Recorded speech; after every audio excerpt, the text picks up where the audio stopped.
Okay, so today is the 8th of Tevis, which makes Tuesday be 10th of Tevis, which is the fast of the 10th of Tevis. So we're going to learn a little bit about what that's all about. So we're going to start from what the Torah, the Pasuk describes in the book of Kings 2, Malachim Beis, chapter 25, which I believe is the very last chapter of Malachim, judging by the fact that I can't scroll past it. Yeah, you see next is the book of Ezra. So we go down to chapter 25. Oh, I clicked it by mistake. Hold on. The book of Isaiah of Kings starts at the beginning of this chapter, and Vahi Bashana Hachir Shlomo in the 9th year of the reign of Nebuchadnezzar. Asiri in the 10th month. Now we know in the Hebrew calendar we start counting the months from Nisan. So Nisan, Iyar, Sivan, Tammuz, Av, Elul, Tishrei, Cheshvan, Kislev, Teves. Teves, the month that we're in right now, is the 10th month. But also on the 10th day of that month. Nebuchadnezzar, the king of Bavel, came with his whole army and camped against Jerusalem. They built a siege around it.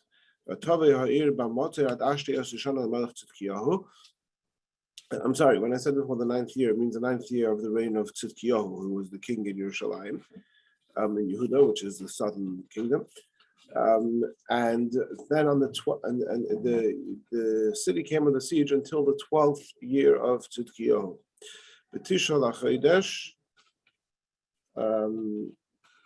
All right, let's stop there for a second.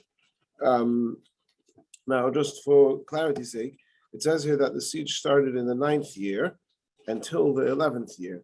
And the 11th year on Tisha B'Av is when on Shivasa B'Tammuz is when they actually that's not true. Well, in Tammuz, they breached the wall. There's some discussion, as maybe we'll talk about that next week, if for the destruction of the first temple, if that happened on the 17th of Tammuz or on a different date in Tammuz, but either way, that was certainly in the month of Tammuz. And then a few weeks after that, on Tisha B'Av, the Beis HaMikdash was destroyed. Now, how many years did this siege last? So it says from the 9th year until the 11th year. But actually, the Pashtus, that means it was for 18 months, because the first Mishnah in Rosh Hashanah tells us that the new year for kings starts in Nisan. So if this happened in Teves in the 9th year, then 3 months later in Nisan started the 10th year. 12 months later in Nisan started the 11th year, and so it's about 18 months from when Nebuchadnezzar laid siege to Jerusalem until the Beis HaMikdash was destroyed, and then there was still somewhat of a Jewish settlement that Nebuchadnezzar allowed to remain in Eretz Yisrael until 2 months later on Rosh Hashanah, or the day after Rosh Hashanah, when Gedaliah ben Achikam was killed, and that was the final blow. Okay. Now this siege was a pretty bad siege. It was, some Sefer brings that Yerushalayim was actually sieged a number of times, but this one was really bad. And the pasuk, which I did not put on the screen, in Yirmiyahu Perek Lamed Beis, pasuk Chavdalad, says that really this siege was very strong, and as we know, it led to what it led to the destruction. The same siege is actually described again in 2 places in the book of Yirmiyahu, in Perek Lamed Tes and in Perek Nun Beis. Okay.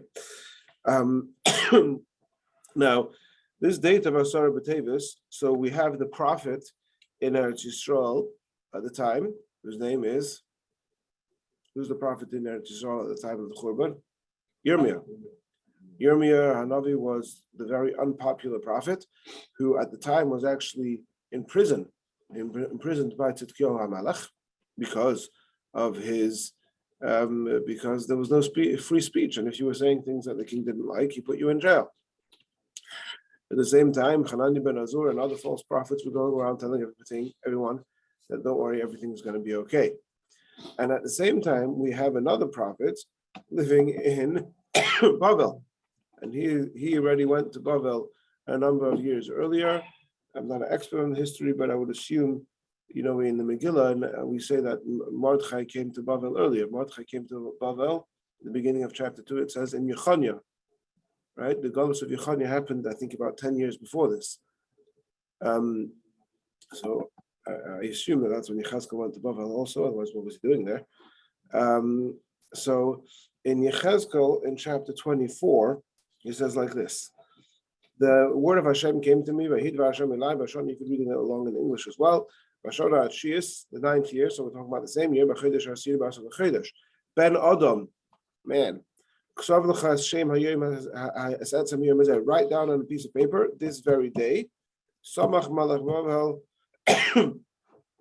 El Yerushalayim B'etzem Yom, and on this very day Yerushalayim was besieged. Right, so the 10th, in the 9th year, the 10th month, the 10th day. On this very day, write it down. Hashem tells him to write down the day, and this is the day that Melech Bavel was besieged. And now it's going to be bad, and continues with this whole metaphor, this whole parable that you're going to put the pot on the fire, and you're going to put in all the pieces of meat, and that's a metaphor for Yerushalayim being a melting pot, and all the pieces of meat. Rashi says is what is the meat? So the Yerushalayim being the melting pot is a metaphor for Yerushalayim's destruction. And then at the end of this chapter, and it says, I think this is actually the haftarah.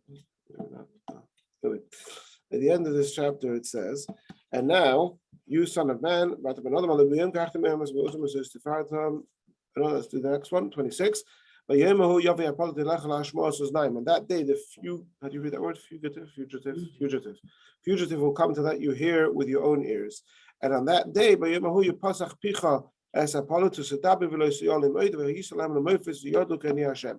that day, when the fugitive comes, you will be able to speak. You will no longer be mute, and this will be a sign for them. And what that means is, actually, let's just see one more place where the pasuk says the same thing.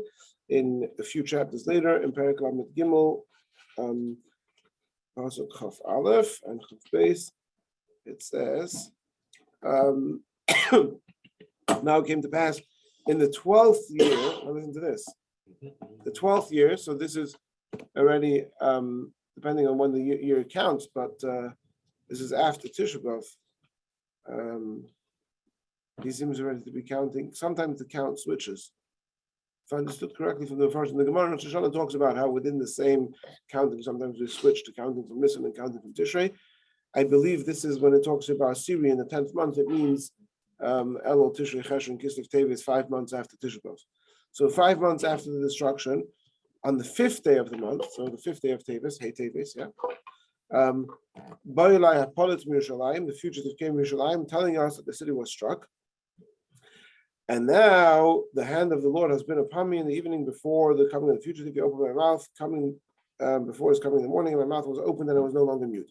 So again, we have twice, both in chapter 24 and in chapter 33, this thing about his prophesying and his no longer being mute. And the Mefarshim explain, I'll show you quickly here in the Radak, that basically Yechezkel as well as Yirmiyah were combating against all these false prophets.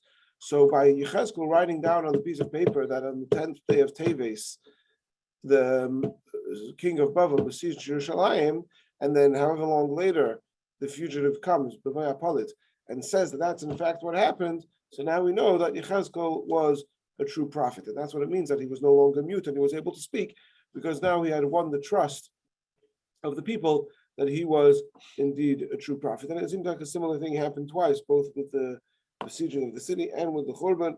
And the Radak is actually surprised that why did it take so long for the Jews in Babel didn't find out about the Churban until so many months later. Be that as it may, but just this was Yechezkel? Yes. No, Yirmiyahu was locked away at the time. Well, by this point, Yirmiyahu, if I recall correctly, by the time of the Churban, he was out of jail. Right? Yirmiyah wasn't. Then Yirmiyah stayed in Eretz Yisrael. He didn't go to Babel, and he was then, his loyalist was Baruch ben Uriah. I have somewhere in my head that they somehow ended up in Egypt, but I could be wrong.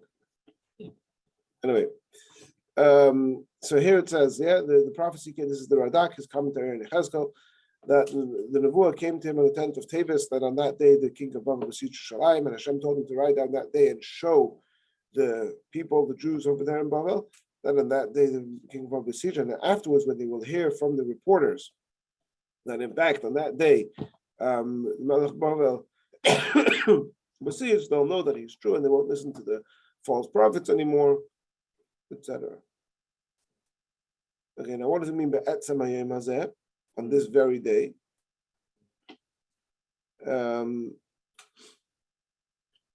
So okay, he says that he gets into a grammatical thing that if you don't have Etzem, then it couldn't refer to the day of the week, and Hashem wants him to write the day of the month. But we'll soon see that Etzem Hayom Hazeh has another connotation as well. Okay.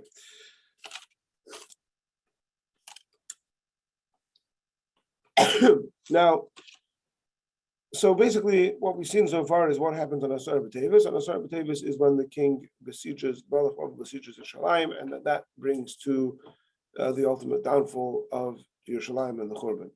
And this was also a very important date, which Hashem saw to it to tell Yechezkel to write down this very day, and that was what that was when the Jewish people in Hey Tevis, the 5th of Tevis, a few years later, is when the Jewish people community in Babel found out about the Churban, and that was the time that, and that was when Yechezkel's prophecy, his status of a prophet, was really festgestellt, was established without beyond critique. Okay, now the pasuk tells us that this is a pasuk in Zechariah. This is actually in the prophecies for good times.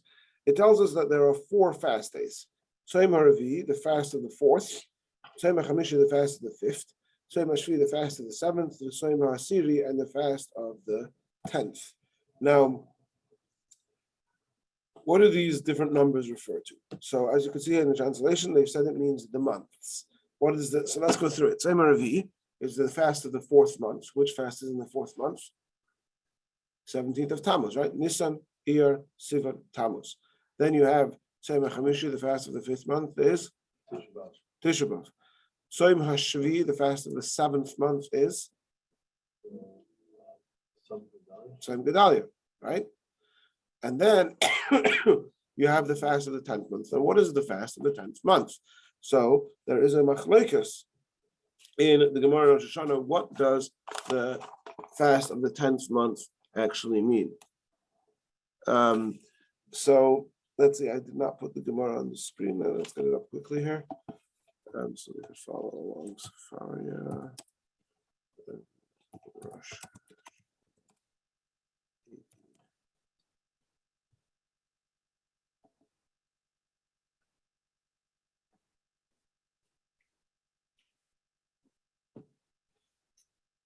Okay, so we start off by quoting this pasuk, and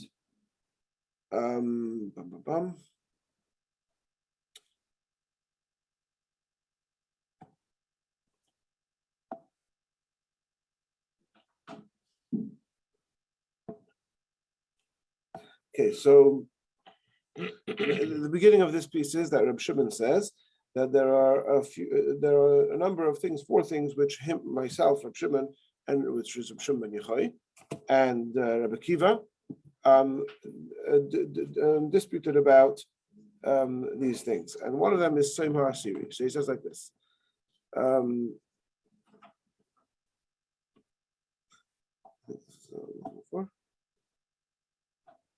Right.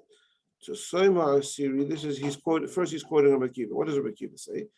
Rabbi Kiva says Tzom HaAsiri. Let's see if we can somehow get the whole thing on the screen. Okay, Tzom HaAsiri. This is the 10th of Tevis. Samach Melech Babel Yerushalayim, when the king of Babel besieged Yerushalayim. Now you'll see in the pasuk it doesn't actually use the word Samach.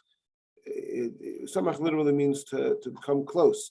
The pasuk uses a different word, but the Gemara uses the word Samach, and we'll address that later on. But the Melech Babel besieged Yerushalayim, and he quotes the pasuk. And why is it called? So why does the pasuk call this the fast of the 10th? Because it's the 10th. It's the 10th month. This should have really been the first thing that the pasuk says, because that's what happened first. First he besieged the city, then he breached the wall, then he destroyed the temple, then Gedaliah ben Achikam was killed. So chronologically, Tzayim HaAsiri, besieging the city, should have come first in the pasuk. So why does the pasuk enumerate Tzayim HaAsiri? Yeah, we saw here the 10th month comes the last, right? In order lahaster Chadoshim Ketiknon, in order to enumerate the months in the order. So we're not going chronologically of the way things happened. We're going in the order of the month. The first, starting from Nisan, the first is the 4th month, Tammuz of Tishrei. Okay. Even though it happens to have that order also. What do you mean? It has that order just with one exception. Right. Says no, I disagree. It's Hey Tevis, the 5th of Tevis. That's when the rumor, the report came to Bavel, to the diaspora, that the city had been hit. And he brings a pasuk from Yechezkel. And the Chacham said that we're going to fast on the 5th of Teves because they made the day of the report of the destruction like the day of the actual burning, decreed a fast on that day. And we find that actually expressed in halacha as well, that if somebody has to sit shiva upon the passing of a relative, so even if the relative passed away a long time ago, certainly in the case of a sibling, it's different. In the case of a parent, if a person finds out years after the fact that a parent died, so then he has to sit shiva, not for it's not for the whole day, it's for one day, whatever. There's limitations on it, but there are certain practices of mourning, such as rendering garments, that a person has to do when he hears of bad news, even if the bad news is old. So similarly over here. Now, according to Reb Shimon ben Yochai's interpretation, where we're fasting not on the 10th of the 10th month when the city was besieged, but rather on the 5th of the 5th month when the city was, when the rumor came. So now the pasuk is chronologically correct, because the 10th month refers to something that happened after everything else, not something that happened before everything else. Now, before we continue, I want to ask you to open the Siddurim in front of you. Page 427.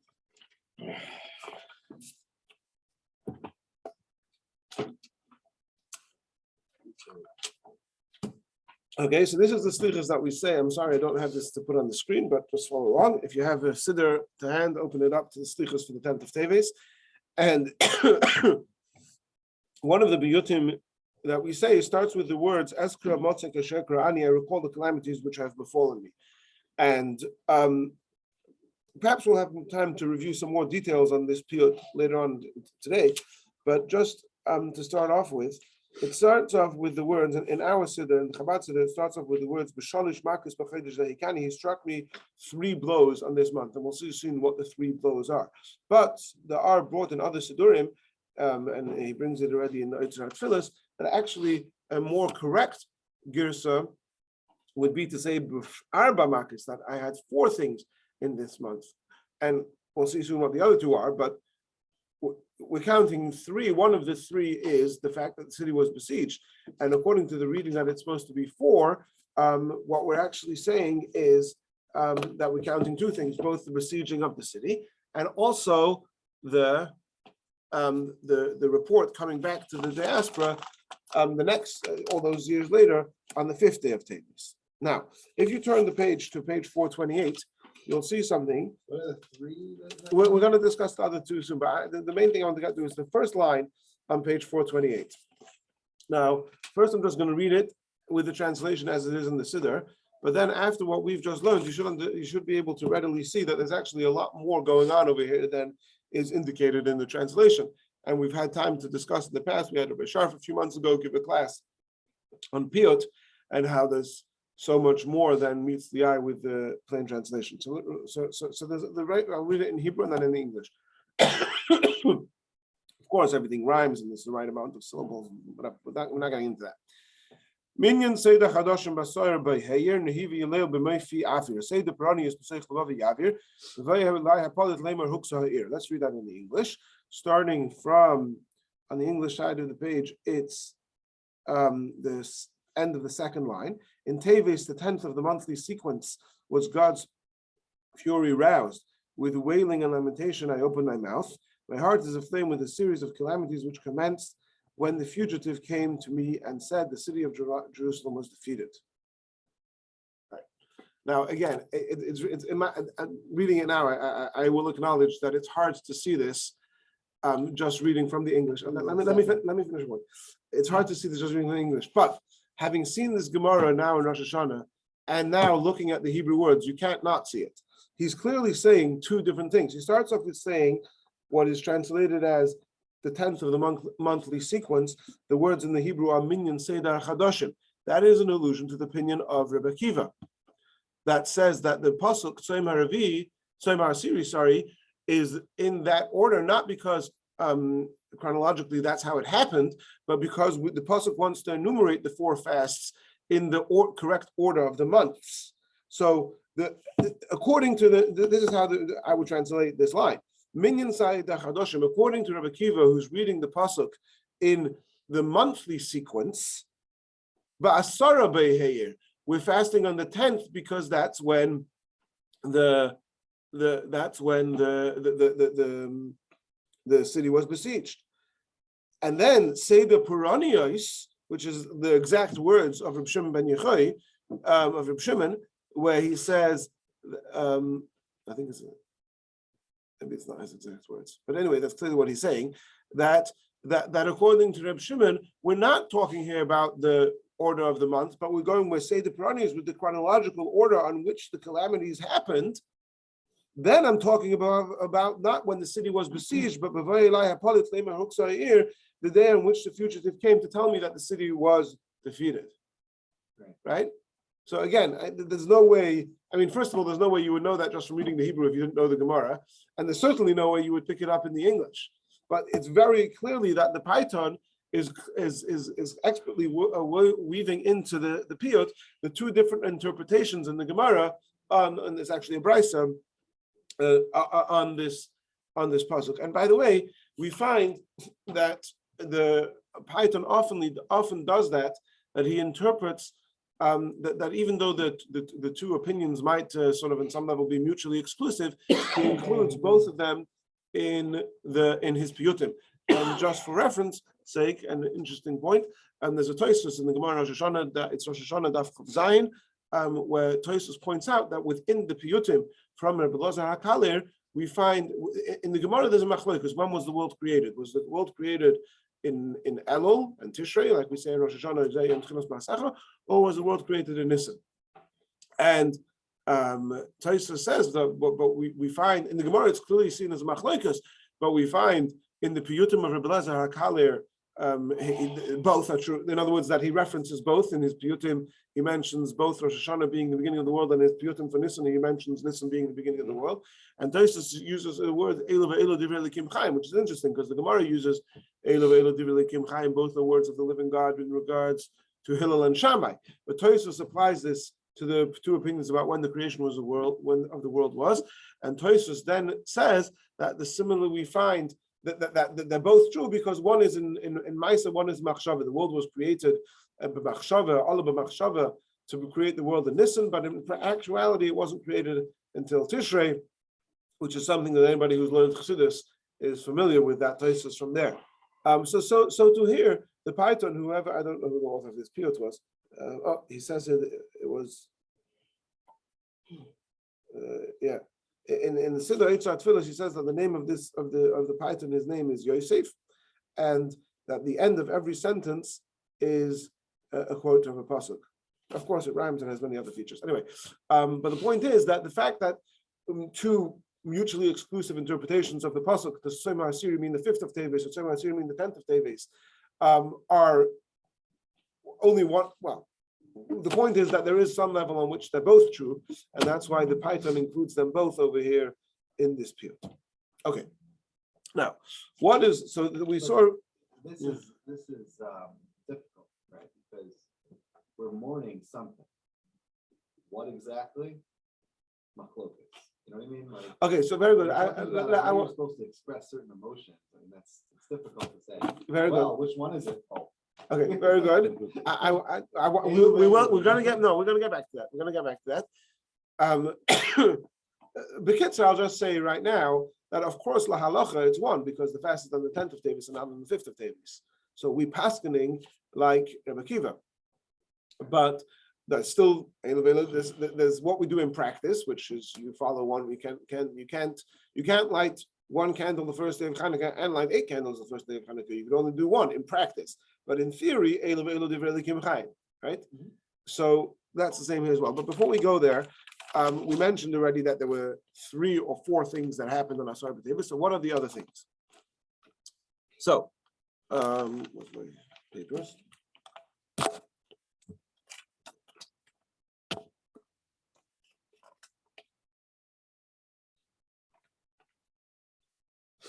This is the fast that it theoretically fell out. We're gonna get it. What's wrong with you? I didn't know we were going to talk about that. How dare you? All right. Something interesting. Okay, so we have like this. One of the other things that happened on Asara B'Tevis is Targum HaTorah LiYuvanis. That Talmei HaMelech had ordered the Torah translated into Yuvanis, into Greek, and this was considered a tremendous calamity. Why is this such a bad thing? So B'Pashtus, the reason is because the Torah cannot be translated accurately into another language, and this caused, and this was indeed it was brought in Svarim, and I'll read you soon what Tzatfila says, that this was indeed the catalyst for tremendous distortion of the Torah that happened as a result. Just to quote you the way it is in Chazal, for example, you have in Masechta Seifrim, Perek Aleph Halacha Zayin, that there was a story with 5 elders who Talmei HaMelech told them to translate the Torah into Greek, and that day was as difficult for the Jewish people as the day on which they made the golden calf. And it says, then there's another Maisa brought there, Masechta Seifrim, which the Chidah says that these 2 stories happened in close proximity to each other, that he called 72 Zakenim, and he put each of the 72 Zakenim to translate the Torah into a separate room, and each one translated it accurately, and there was certain changes that they decided to make, and that it was miraculous that they all had the same inspiration to make it, the exact same changes. On the Eitzat Tfilah, he has a whole long discussion here about whether because the Piyot says that the king of Greece forced me to translate the Torah into Yavan. And he has a whole discussion of whether there was actually force and whether they could have gotten out of it. But certainly he says they thought they had no way out of it. So it's brought also in somewhere, I don't remember the exact source, that the Torah, or maybe it's Megillas Tanis. Yeah, and Megillas Tanis is a very, very old work, much older than the Mishnah. And over there, at the very end of Megillas Tanis, it says that on the 8th of Teves, is when the Torah was translated into Greek by Talmei in the days of Talmei HaMelech, and it was then dark in the world for 3 days. Now we'll see soon that we're talking about 3 or 4 things that happened on Asara B'Tevis, for which we're fasting on Asara B'Tevis, but they didn't all happen on the 10th day of the month.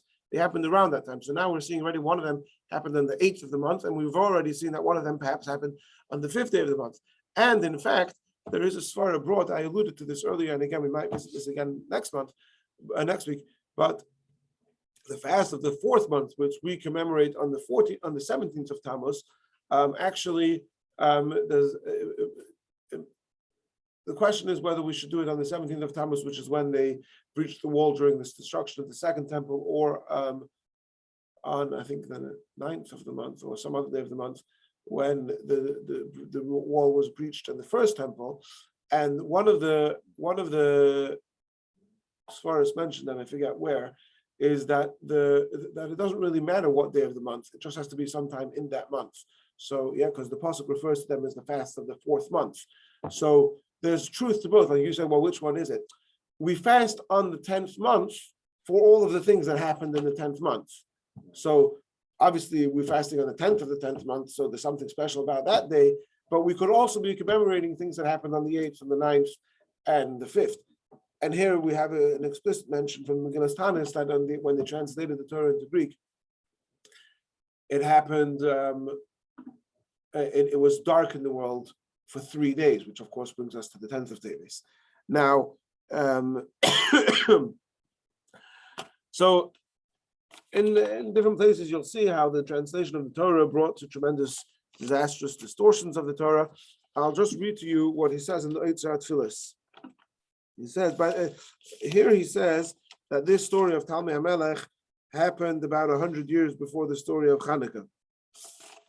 Right? Now, I haven't researched the history in depth, but that matches very well with what he says here in say that in Ezra Tfilis. He says, the reason why this was such a terrible thing that the Torah was translated was because you can't accurately translate the Torah into another language. This was the catalyst for the Torah being forged, as indeed happened later. Ari, we discussed this recently with the Targum HaShivim, what's called the he calls it the Septuaginta, the Septuagint, that a lot of forgeries of the Torah come from the non-Jewish scholars' access to it being through the Septuagint. And he said, until it's almost impossible to recognize the true Torah from the Septuagint. And he says here, many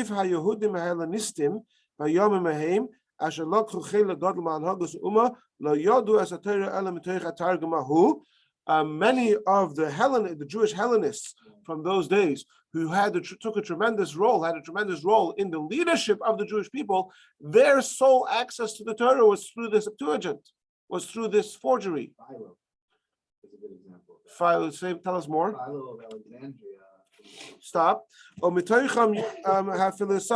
second. Yedidya Alexandri, the famous philosopher Yedidya Alexandri, which you're telling me his English name is Philo? Yeah, Yedidya. Why is Philo Yedidya? I don't know. Maybe Philo just means philosopher. I think probably. Yeah. From Alexander. Maybe he had a Greek name also. Okay. Visar Hatzava Haseifer L'Divrei Yisrael Yosef ben Matisyahu. That's Josephus, right? Also, we knew the Greek. So he's saying that part of all our problems come, and this is why we're fasting on Asara B'Teves, because Philo and Josephus are examples of Jewish Hellenists. Again, history is not my strong point, but yeah. So we'll tell us more about Philo. What was he about? I mean, there's all these examples where, he either went more machmir than Chazal or more makel than Chazal, and like a good example would be abortion or whatever, or causing an abortion. So he held if you caused a woman to have a miscarriage in the first month, then that would be one kind of punishment. And if it happened in the second trimester or third trimester, you would get the death penalty. And it was all based on the word ason, and Greek means formed, and in Hebrew it means catastrophe, right? So he based on and that. In Greek, ason means what? They didn't translate the word ason; they just put the word ason. So when he saw that in the Greek, ason means formed, the word formed. So he read the pasuk, but when we say the word Septuagint, the Septuagint that we have today is not the original Septuagint that they made. But did Philo have access to the original Septuagint? I believe so. Right. Didn't Josephus write one of the first encyclopedias? I know Josephus is famous for his history books. The Wars of it. What's it called? It wasn't history. No, Josephus wrote what's it called? The Wars of Israel. It's called in English, I think. Yeah. I mean, maybe he also wrote Josephus' this. book? Yeah. History Yosef ben Yatisyahu is Josephus, no? History of the Jews. He says that he wrote the history, no? He wrote a book of history. Haseifer L'Divrei Yisrael. That means the scribe of history. Okay. What else? Josephus actually, I think, implemented the death penalty for certain cases. Oh, wow. Or based on his reading of the pasuk. I mean, that's serious, no? Yeah. Unwarranted death penalty is pretty bad. Yeah. Okay. Now, so. Now, what else happened on the 10th? We're still talking about 3 things. Now, so where does it come from that there's 3 things, right? Because we have here the 2 gears, there's 3 things or 4 things. So the question of 3 or 4, we already know where that question comes, because there's the machlokas, Rabbi Kiva and Rabbi Shimon. Are we counting the besieging of the city, or are we counting the report coming to the exile, to the diaspora? So really it's only one of those two. In this period, we happen to be counting both. But there's another two things. So one of the other things is the Targum, the translation of the Torah. What's the other thing? So that thing happened on the 10th of Teves. The Targum of Torah happened on the 8th of Teves. Something happened on the 9th of Teves. And the Megillus Tainis, which we said before, is a very old book. It says, on the 9th of Teves, our sages did not tell us what it is. So something really bad happened on the 9th of Teves, but we're not telling you what it is. Okay, so what is it? So Sounds really bad. right. So in many sources, it brings here from the Kolboy, and you can find many sources for this, that on the 9th of Teves is the death of Ezra. Okay, now the death of Ezra Sefer. Ezra is a really important figure in Klal Yisrael. In fact, the Gemara says about him, perhaps the biggest compliment you could possibly give is, go on. He would be, if it wasn't for Moshe being receiving the Torah, would have been Ezra. Right, that Ezra should have given us the Torah, but he couldn't because Moshe already did it. Right? And in fact, But he's big stuff. Ezra could stop sharing the screen over here. Side sources.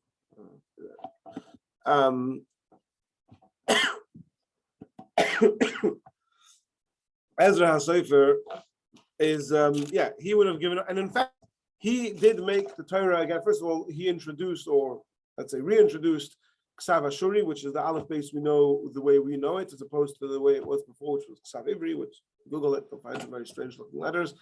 The numerous takonas that we do, the fact that we read the Torah every Monday and Thursday was instituted by Ezra as a way of making the Torah part of our lives. Famously, there's Tfilas Ezra, which Chassidim are still makbid on, that Ezra said that if a person has a seminal emission, he should not pray or study Torah without going to mikvah, which Chassidim do their best to still keep, even though strictly speaking, it's no longer the halacha, and many other important things that Ezra did. So the fast of Ezra, the 9th of Teves, which you commemorate on the 10th of Teves, is the yard site of Ezra HaSefer, and it's also the yard site of his colleague Yechezkel. That's what's brought. I don't know why I saw that, but yeah, it's brought in a number of places that it's a yard site of both of them. Now, Why not mention that? Hold on. Is that a secret? Oh, 1 second. One second.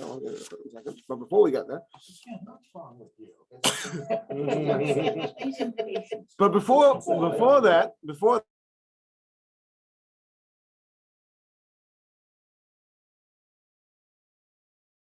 Chosach me'olai me'il hoid v'tsefer. I don't have it in front of me. Just see quickly. Yeah, the English that.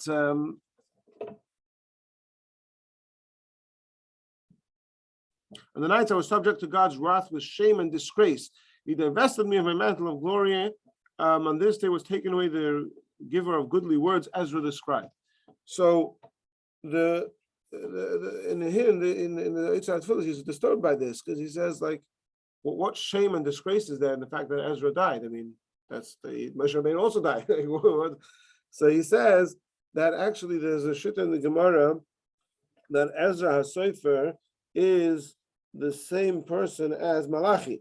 So Malachi is the last of the prophets. So he says we're not fasting and mourning and sort of the shame and disgrace of the fact that Ezra died per se, but it's more mourning the end of an era, the end of the era of prophecy. Which that's something which affects scholars all till today. Again, we've discussed in the past exactly what it means, and that certainly, according to the Rabbi's understanding of it, it doesn't mean that there's no longer any prophecy, but subject to another discussion. But whatever it was, Ezra's death, according to that opinion, that he is the same person as Malachi, marks the end of an era for Klal Yisrael. Now, what else? What else happened on the 9th of Teves, and why is it a secret? So, two things here. First of all, in this page that I have, which I found online, he quotes from the Ramah, and the Ramah has a pirush from the Megillah Esther called Mechir Yayin, and he quotes from there that the 9th of Teves is the day that Esther was taken to Achashverosh. I looked it up in Mechir Yayin, and unless I'm missing something, or maybe there's different versions of the Mechir Yayin, it doesn't say that there. It says that that's the day that Esther died. So it's the yard site of Esther. Completely original, and with, as far as I can tell, no a very strong source for it, but it's kind of a guess made by Reb Shlomo Fisher. Reb Shlomo Fisher was a tremendous guy who just passed away a few weeks ago. It was in his 90s. Unbelievable mind, an unbelievable Talmud Chacham, and he has a whole article on his Rebbe Tevis where he says literally the Mistafina would suggest, based on a whole bunch of sources, that, but it's not explicit, it's all sort of his conjecture, that the 9th of Teves is the day on which Yosef was sold by his brothers. But Ari is asking a very good question. Why would it be a secret? And the answer to that is that It's a secret. Supposed to get in Canada? no, he was in Eretz Yisrael. His brother was more famous as a posek. His brother was a dying on the Chredis. We're not going to Shlomo Fisher. You can read about him online. Anyway, but it's brought here from a number of different sources, and you can see the Yitzhak Tfilis. This is what the Yitzhak Tfilis says. He says, why would our sages in Megillas Tanis be scared to say this? And rather, it's clear to me that there must be another reason which it's not appropriate to publicize. And look over here in the Sefer Ibur Bavram Ben Chia, and look here and look there and look there. Now, I didn't look at all the sources that he says, but I'm pretty sure I know what it says there. What it says there is that the 9th of Teves is the birth of Yashka. And the birth of Yashka, of Esau Ish, of Jesus. And so that, what? Really confused the whole mental thing, right? Well, the thing is that I can actually send you some source material to this, but I'm pretty sure that the 25th, there's no historical 25th of December is the day when his birth is marked. It's not the day that nobody. I don't think there's any scholars who claim that that's actually his birthday. There's a 1 in 365 chance. There's a 1 in 365 chance that is. Okay. Right, but if you say that the 9th of Teves was the birth of Esau Ish, then it would also make sense why. It makes sense why it's a day of mourning, and it would also make sense why they didn't want to say, because it wasn't safe to do so. All right. Okay. So far we have basically, but sort of the classical sources, and certainly in the Piyut, the slichas that we say says 3 things. What are the 3 things? Translation of the Torah, the death of Ezra, and besieging the wall. What is the connection between all these 3 things? So he brings over here a nice vart from Tzitz Eliezer, Eliezer Waldenberg. He says like this, that the translation of the Torah into Greek, which is sort of the catalyst for the philosophers for the distortion of the Torah, that is the obvious precursor to the death of Ezra, right? Not necessarily historically, but conceptually, the end of What is? in other words, Ezra is the transmitter of the Torah, right? So the translating the Torah into the Greek, serving as the catalyst for the forgery of the Torah, that leads us into thinking about the death of Ezra, who is the communicator of the Torah, which leads us into the destruction of our nation in general, as alluded to in the fast, in the besieging of Jerusalem and destruction of the Beis Hamikdash. I should mention that I don't know who, but I believe that this is still commemorated today. That somehow after the Holocaust, perhaps the Rabbanut in Israel, I don't know who, decided that the 10th of Teves should be Yom HaKadosh HaKoli, the day that all those who lost relatives in the Holocaust who don't know the yard site should observe the yard site and say Kaddish on the 10th of Teves. And I believe there are still people who do that today. Obviously, as time goes on, it's becoming less. Why that day? Well, I don't know why they chose that day, but they did. Okay. Now, I already mentioned before the famous Shitta that if Asara B'Teves were to fall on Shabbos, we would fast even on Shabbos. Now, so what's the source of this? This is the sources that Abu Dirham quoted by the B'Yosef, that if this day were to fall on Shabbos, we would fast on Shabbos. And the B'Yosef says, why? Because as we saw before, the pasuk, when Hashem tells Yechezkel to write down this day, he tells him Etzem Hayom Hazeh, this very day. So Etzem Hayom Hazeh, this very day means it has to be on that day and cannot be budged.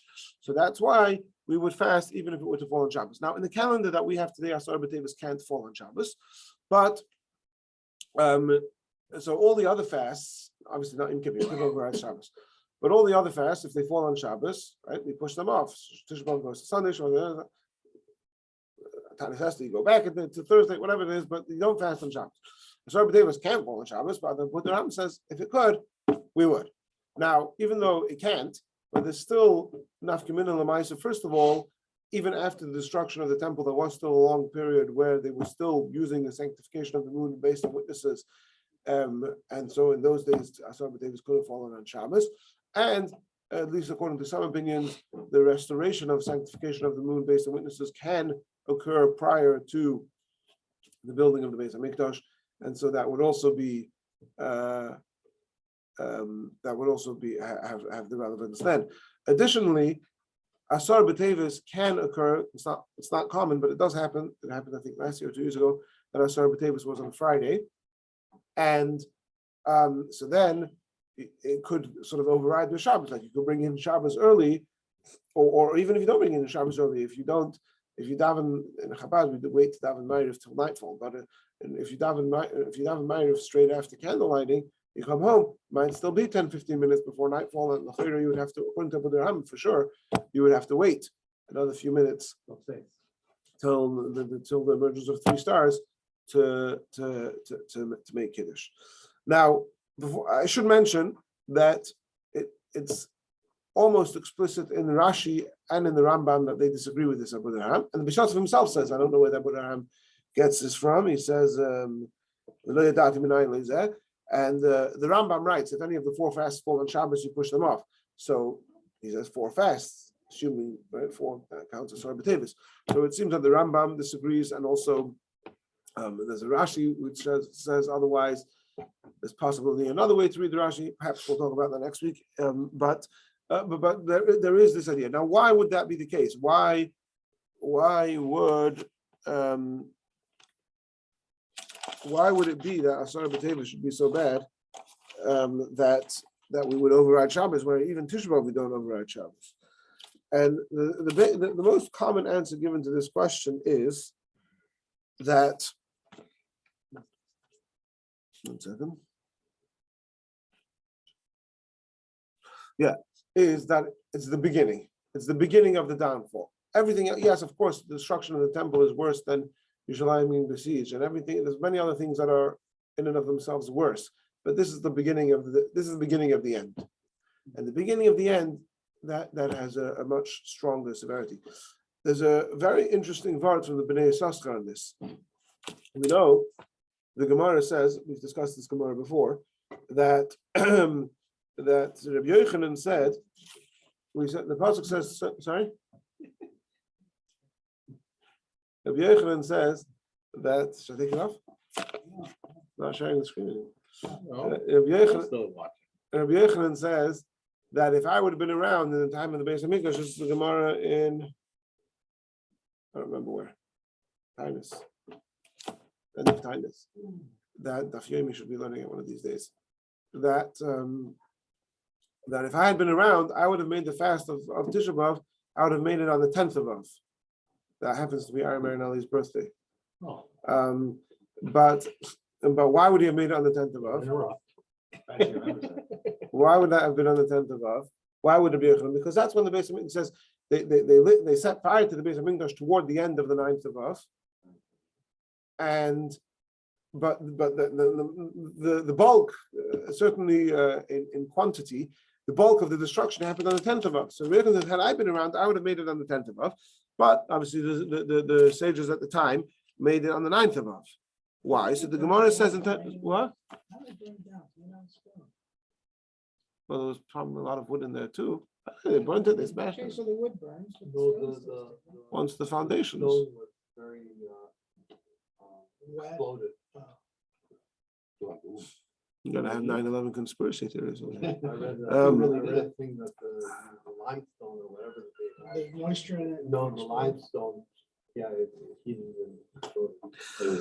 So the Gemara says over there that why in fact did the sages choose to make the fast on the 9th of Av? Because it says Cholos HaParanis, because that's when it started. When it started, so Bnei Yissaschar says, where did they get it from? Where did the sages get it from that you're supposed to fast because of Cholos HaParanis, not when the worst thing happens, but when it actually started. They got that from the same Siri, from the 10th of Tavis. We see in the 10th of Tavis at some of them that we fast even on Shabbos when it was the beginning of the downfall. So that sets the tone for us that within the other fast days also, when Tisha B'Av. Oh, that's what Tisha B'Av. Where did they get it from? This has been Yissaschar suggesting this. Yeah. That Asara B'Tavis taught the Chachamim that you're supposed to, that the beginning of the downfall. That's what really matters. Now, the Medrash Tanchuma, you know what? There's a very interesting weekly journal thing that comes out called, I think it's called Alim. I don't know. I get it by email. He always has interesting stuff here. He has an interesting word over here. He says that Shiva Asar B'Tammuz represents the beginning of downfall. For example, they made the golden calf on Shavuos B'Tammuz. That was sort of the first really bad thing that they did, right? And that brought down the impakti fakaditi, that for all future times there would be retribution of the golden calf. That brought down Zuham Elam, right? But that didn't actually materialize until the Tisha B'Av, which is the Meraglim, the spies, which that sort of Tisha B'Av then became the day of the Churban. And he brings other things also, for example, right? Shiva Asar B'Tammuz is when the wall is breached. Tisha B'Av is when the temple was actually destroyed. So if you look, he says like this: if you look at Shiva Asar B'Tammuz and Tisha B'Av together, you see Shiva Asar B'Tammuz is the beginning of the problems, and Tisha B'Av is the end of the problem. It's sort of the two sides of the same coin. He says, I'm not sure that this historically, I'm not sure what he means by this, but I'll just read what he says. 17th of Tammuz was idolatry was introduced to the Kodesh HaKadoshim by Menashe, right? And the 9th of Av was the final blow, the destruction of Beitar. I'm not sure why he's mentioning that because those are years apart, but he sees this theme that Shiva Asar B'Tammuz marks beginning of destruction and Tisha B'Av the end. He says, now what about Asara B'Tavis? Asara B'Tavis is both. It's the beginning because that's when the city was besieged, and it's also the end because that's when the reporter comes to like we said before, to the diaspora, was the report that the Beis Hamikdash was destroyed. So he says that's the severity of Asara B'Tavis, that it has both. Shiva Asar B'Tammuz is just the beginning. Tisha B'Av is just the end. Asara B'Tavis is the beginning and the end, so that's why it's more severe. I'll just conclude this thought with a medrash that's brought, Medrash Tanchuma, in Parashas Tazria, where he says, because the Sfarim talk that he brings here from some Sofer that talks about that every year on Asara B'Tavis there's a new judgment if the temple should be rebuilt that year. There's the Maharal that has also sort of Kabbalistic things about Tavis being a really bad month. And the Medrash says that really the time for the destruction should have been in Tavis. But Hashem did the kindness, and that's why Hashem says to Yechezkel, write down Etzam Yom Hazeh. But Hashem did the kindness to the Jewish people, that is, the Jewish people would have had to travel for all these many months around and around as they did until they got to Bavel. In Tavis time, starting from Tavis time, would have been traveling in the cold, and they would not have survived, right? Like we know from the death marches, right? So it's kind of, on the one hand, sort of it's a time that's, quote, opportune for the destruction, but at the same time, it's Hashem showing his kindness to the Jewish people that he delayed the destruction until a warmer month. Now, I'm going to conclude the Asara B'Tavis class with mentioning a couple of 2 points from the Rebbe Sichos on Asara B'Tavis. The Sichos on the fast days was always emphasizing first of all, the tshuva, that the point of fasting that I'm always quoted the Rambam, that the whole idea of fasting is to be ma'ir ourselves to tshuva, to arouse ourselves to return and to tshuva, and how that is the catalyst, just like the Rambam says in general, that Teshuvah brings Mashiach, right? So if you saw last is Teshuvah miyadei nigalim. So really, the point of the fast is to do Teshuvah, which brings about the transformation of the fast, as we know that the fast will be transformed into days of celebration. So, 2 points which I'll mention in this vein from the Likutei Sichos. One is there's a very beautiful Sikha, a long Sikha on Asara B'Teves and its association with the Parshas Vayigash in Likutei Sichos Chelik Tezvav, volume 15. And then the end of that Sikha, 1 second.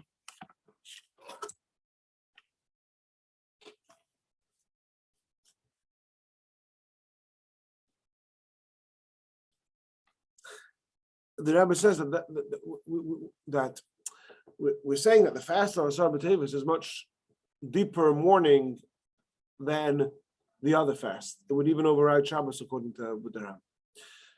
So what that tells us is that the Teshuvah of Asara B'Teves, and why? Because Asara B'Teves is the catalyst, the beginning of the downpour, it's the catalyst for all future destruction. The Rabbi elaborates now it's the catalyst even for the destruction of the second temple, because the second temple was never really completely compensated for the destruction of the first. The second temple was missing the divine revelation in the same way it was in the first temple. So it's really the beginning of the downfall, and that's why it's so bad. And therefore, the teshuvah that we ought to be elicit on Asara B'Teves is a much deeper teshuvah as well. Now, when you talk about teshuvah, like there's a concept in Chassidus, again, and I'm trying to summarize that part of the Sikha. There's a concept in Chassidus where you have, in the words of Chassidus, it's atzmos. When you come to atzmos, the very essence of Hashem and the very essence of a neshama, then there's no more. You can't sort of. It's not. You can't express it. It's not. You can't express it in words. You can't express it in emotions. It's beyond description and beyond definition. And that's the level of teshuvah that we are to access on Asara B'Teves, is that. So the Rebbe brings, for example, that famously in the Rebbe's teachings, there's two periods within the time of Mashiach, two tkufas. So the first tkufa, we have a chilo shtia, that we're eating the shayra bar and the v'yasin, we're eating the v'yasin fish, the shayra bar. Now, whatever that means, it doesn't mean eating necessarily in the physical sense, but we're using the word eating. In other words, it's some tangible manifestation of pleasure. But then you have the second tkufa in Yemosei Mashiach, where there's no eating, there's no eating and drinking. In other words, it's such a sublime thing that it's such a sublime experience that it can't be manifest or expressed in eating, drinking, and etc. So that's sort of the idea of Asara B'Teves overriding Shabbos, that the teshuvah of Asara B'Teves reaches, in the words of Chassidus, reaches higher or reaches deeper than does the eating of Shabbos, right? Which is a similar thing to Chassidus explains why Yom Kippur overrides Shabbos. Why does Yom Kippur override Shabbos? Because Shabbos is a tremendous level that we eat and we celebrate Shabbos by enjoying the food on Shabbos.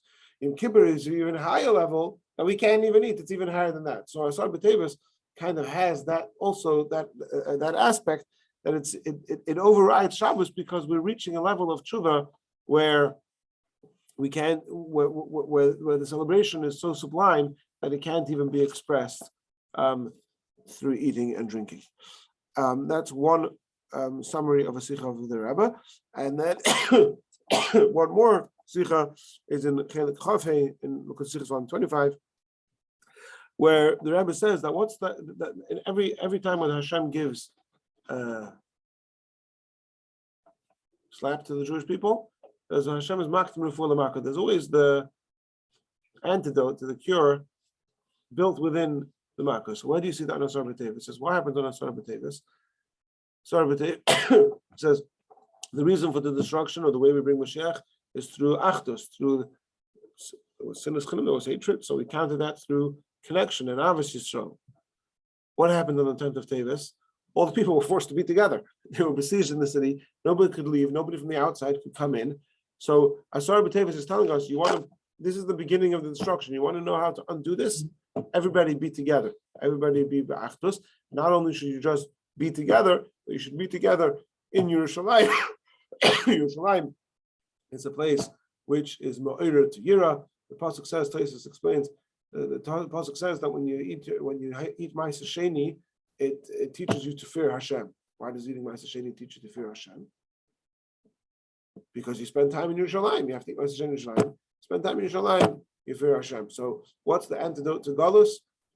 Being together, Achdos and Ahavas Yisrael, in the spirit, guided by Yerushalayim, with the fear of Hashem, Torah, mitzvahs, and Kedusha.